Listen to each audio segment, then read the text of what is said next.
ফরিদপুরের নগরকান্দায় performance based grants for secondary institution প্রকল্পের আওতায় কৃতি শিক্ষার্থীদের মাঝে পুরস্কার বিতরণ অনুষ্ঠিত হয়েছে। বিস্তারিত থাকছে শফিকুল ইসলাম মন্টুর তথ্যচিত্রে। রোববার দুপুরে লস্করদিয়া আতিকুর রহমান উচ্চ বিদ্যালয় প্রাঙ্গণে মাধ্যমিক ও উচ্চ শিক্ষা মন্ত্রণালয়ের উদ্যোগে এই অনুষ্ঠান অনুষ্ঠিত হয়।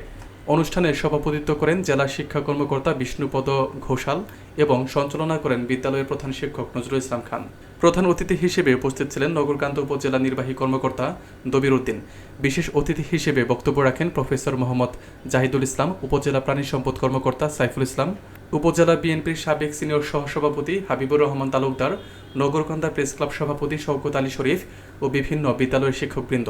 উপজেলা নির্বাহী কর্মকর্তা বলেন, ছাত্রছাত্রীদের মেধা ও সাফল্যকে উৎসাহিত করতে সরকার এই প্রকল্প চালু করেছে। এই পুরস্কার শিক্ষার্থীদের অনুপ্রাণিত করবে।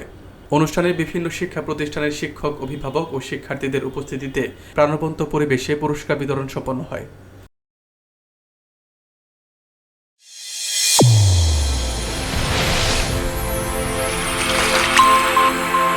চ্যানেল A1 হৃদয়ের স্পন্দন।